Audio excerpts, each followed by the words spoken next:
এতিয়া ফৰচুট আৰু ঋতুৰাজ বসন্তৰ আগমনৰ লগে লগে কুঁহিপাতৰ আড়ালত ধৰালৈ নামি আহিছে বহাগ মাহ আৰু এনেকুৱা এটা সময়তে আমাৰ লগত উপস্থিত আছে এগৰাকী এনেকুৱা ব্যক্তি যিগৰাকী ব্যক্তিৰ বিষয়ে জনাটো আপোনালোকে প্ৰয়োজন, যিগৰাকী ব্যক্তিৰ সৈতে চিনাকি হোৱাটো আপোনালোকে প্ৰয়োজন। আমাৰ লগত উপস্থিত আছে হীৰক দা। নমস্কাৰ। হীৰক দাৰ নাম কোৱাৰ পিছত বিশেষকৈ অসমৰ যিসকলে গানৰ লগত জড়িত তেখেতসকলক নতুনকৈ চিনাকি কৰাই দিয়াৰ প্ৰয়োজন নাই। হীৰক দাই বাঁহী বজায়, বিহুৰ এটা অন্যতম বাদ্যযন্ত্ৰ বাঁহী হীৰক দাই বজায়। হীৰক দা, কেনে চলিছে খবৰ পাতি? খবৰ ভালে, তোমাৰ?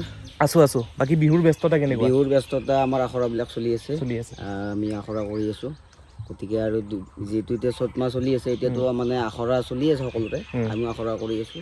গতিকে বহাগৰ মঞ্চত লগ পাম আৰু সকলো। নিশ্চয় লগ পাম। আৰু বাকী আপোনাৰ গান চান কৰি আছেনে নতুনকৈ? আমি নতুন গান অলৰেডি, মানে মই প্ৰডাকশ্যন এটা চাইছিলোঁ এটা গানৰ, নতুন গান ধিপিককে মাৰিলে বুলি, সেই গীতটো অলৰেডি ৰিলিজ হৈছে। ইতিমধ্যে ৰিলচত চলি আছে গীতটো, অতি সোনকালে অফিচিয়েল ভিডিঅ' আমি আগবঢ়াম। আৰু বাকী ৰেকৰ্ডিং এইবিলাক চলি আছে আৰু ব্যস্ততা এনেকুৱা আৰু ৰেকৰ্ডিং এই প্ৰগ্ৰেম মাজে মাজে এনেকুৱাকৈ চলি আছে আৰু। হয় নিশ্চয়, আমি বেছি কথা নাপাতোঁ, কথাৰ মাজলৈ যাম। কিন্তু প্ৰথমতে আমি আজিৰ যিটো মুখ্য আকৰ্ষণ এই বাঁহীটো, গতিকে বাঁহীৰ মাজলৈ যাবলৈ বিচাৰিম। গতিকে প্ৰথমতে কি শুনাব? প্ৰথমতে মই পাপন দাৰ খুব ধুনীয়া গীত এটি, তোমাৰ কথা ভাবিলে। নিশ্চিতভাৱে আপোনাৰ এটা জনপ্ৰিয় গীত। আপোনাৰ ইউটিউব চেনেল এটাও আছে? ইউটিউব চেনেল আছে, ফ্লু দিলক আছাম বুলি, আৰু সেই চেনেলটোত আপোনালোকে গ'লে চাব পাৰিব। নিশ্চিতভাৱে তাত সকলো ধৰণৰ মানে গানবিলাক বাঁহী কভাৰ কৰি এৰি দিয়া হয়, আৰু সকলোৱে ইতিমধ্যে মৰম দিছে। নিশ্চিতভাৱে আৰু ৰাইজে মৰম দিব বুলি আশা কৰিছোঁ। নিশ্চিতভাৱে। গতিকে আমি তোমাৰ কথালৈ এতিয়ালৈ যাব। তোমাৰ কথা ভাবিলে যেনে গীতটো বজাবলৈ চেষ্টাই কৰিছোঁ, আৰু ভাল লাগিব। খুব ধুনীয়া এটা পৰিৱেশ, খুব সুন্দৰ পৰিৱেশ এটা প্ৰকৃতিৰ মাজত।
গানটো নিজেই এটা বিৰহৰ গান, আৰু সেই বিৰহৰ গানত যেতিয়া বাঁহীৰ সুৰ পৰে, আৰু সেই বাঁহীত যেতিয়া এখন পৰিপক্ক ওঠ এটি পৰে, হাত এখন পৰে, তেতিয়া সেই সুৰটোৱে আত্মা পৰ্যন্ত চুই যায়। আৰু আপোনাৰ সুৰটোৱে আত্মালৈ চুই গ'লে একেবাৰে। মই মানে চেষ্টা কৰিছোঁ গীতটো, মানে বেলেগৰ কথা নাজানো, মোৰ মনত অকণমান কঠিন গীতটো, সেইকাৰণে অকণমান চেষ্টা কৰিছোঁ। যদি কিবা ভুল হৈছে মোক মানে কি বুলি ক'ম আৰু।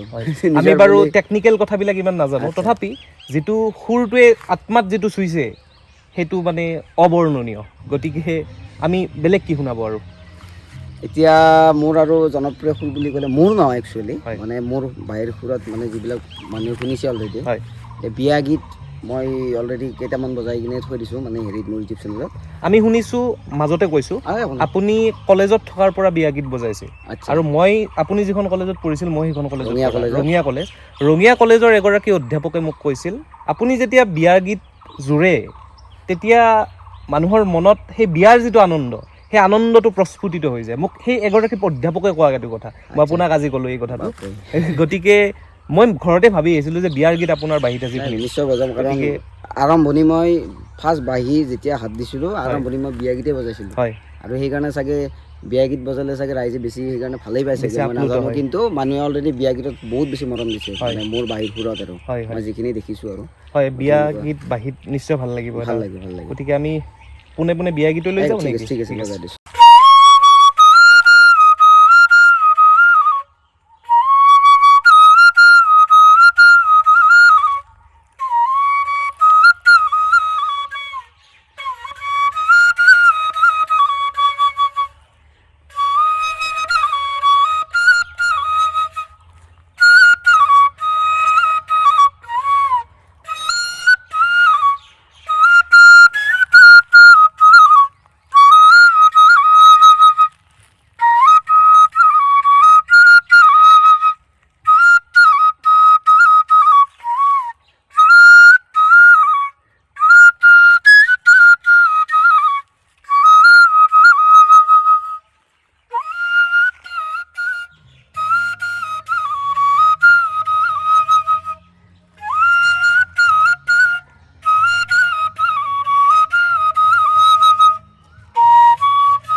অসমীয়া বিয়াৰ জোৰোণৰ প্ৰসংগত গোৱা এটা বিয়া গীত, আৰু সেই বিয়া গীতটো বাঁহীৰ সুৰত সেই জোৰোণৰ পৰিৱেশটোক এই অৰণ্যৰ মাজতো আচলতে সংৰোপণ কৰি দিয়া যেন লাগে। জোৰোণ আৰু এইটো কি বুলি কয়, পানী তোলা দুটাৰ সংমিশ্ৰণ আছিল নেকি?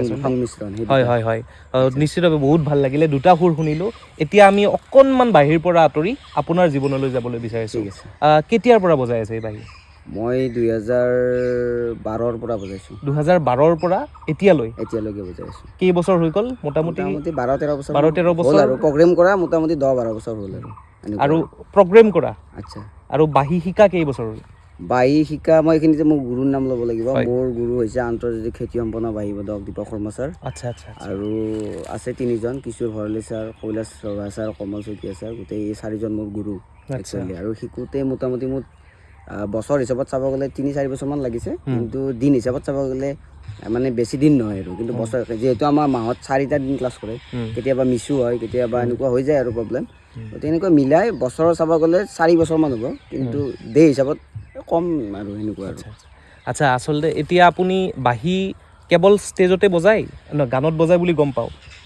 প্ৰতিষ্ঠিত শিল্পীটো সকলোৱে প্ৰতিষ্ঠিত শিল্পী, কিন্তু মই যদি পোনে পোনে সুধোঁ, জুবিন গাৰ্গ বা পাপন মহন্ত কাৰোবাৰ লগত বাঁহী বজাইছে নেকি আপুনি?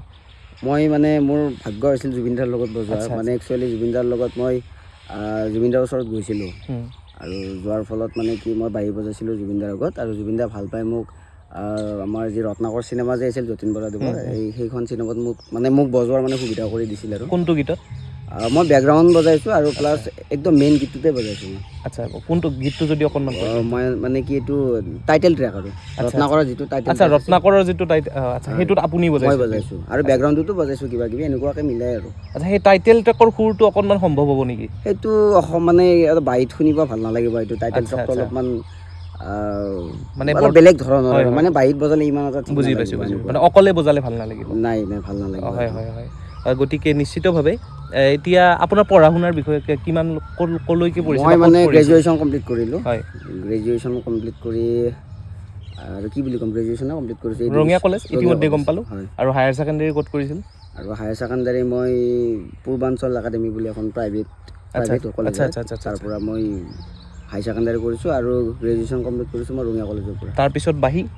তাৰপিছত মানে পঢ়ি থাকোঁতে বাই শিকি আছোঁ মানে তথাপি হায়াৰ ছেকেণ্ডাৰী আৰু একচুৱেলি মই সৰুৰ পৰা বাই শিকা নাই আচ্ছা মানে হায়াৰ ছেকেণ্ডাৰী ছেকেণ্ড ইয়াৰৰ পিছৰ পৰা বুলিয়ে ক'ব লাগিব মানে কি আচ্ছা BA যেতিয়াৰ পৰা মই ডিগ্ৰী যেতিয়াৰ পৰা আৰম্ভ কৰিছোঁ তেতিয়াৰ পৰা বাইটো আৰম্ভ কৰিছোঁ আচ্ছা আচ্ছা এনেকুৱা আৰু গতিকে থুলমূলভাৱে আপোনাৰ এইখিনিয়েই জীৱন বৃত্তান্ত বুলি ক'ব লাগিব গতিকে নিশ্চিতভাৱে আমি বহুত বেছি দেৰি নকৰোঁ আৰু এটা বাহিৰ সুৰ শুনিম আপোনাৰ বাহিৰত তাৰপিছত শেষ কৰিম যিহেতু আমাৰ বিহু যিটো আহি আছে নিশ্চিতভাৱে চ'ত মাহ চলি আছে নিশ্চিতভাৱে গতিকে বিহুৱে বজাই দিব নিশ্চিতভাৱে এই বতৰত বিহুতকৈ উৎকৃষ্ট মানৰ সুৰ বোধ হয় আৰু বেলেগ কিবা নহ'ব গতিকে বিহু লৈ যাম নিশ্চিত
হয় জুবিন গাৰ্গৰ দুটা বিহুৰ সংমিশ্ৰণ আছিল নেকি দুটা বিহুৰ সুন্দৰ সংমিশ্ৰণ গতিকে এইখিনিতে আমি অনুষ্ঠানটো শেষ কৰিবলৈ অন দা স্পট বজাইছোঁ মানে হয়তো কিবা কিবি ভুল হৈ যাব পাৰে হয় হয় হয় এইটো মানে ক্ষমা কৰি দিলে হ'ল অন দা স্পট মূৰত যি আহিছে সেইটো বজাই দিছোঁ আৰু প্ৰায় আনকাট বুলি ক'ব লাগিব ভিডিঅ'টো প্ৰায় আনকাট বুলি ক'ব লাগিব গতিকে অন দা স্পট বজাইছে আনকাট বজাইছে আচলতে এয়াই প্ৰকৃত প্ৰতিভাক আচলতে এডিটিঙৰ বৰ বিশেষ প্ৰয়োজন নহয় গতিকে এনেকৈ আমি আচলতে অনুষ্ঠানটো শেষ কৰিম গতিকে এয়া আছিল হীৰকজ্যোতি কলিতা হীৰক দা যাৰ বাহিৰ সুৰে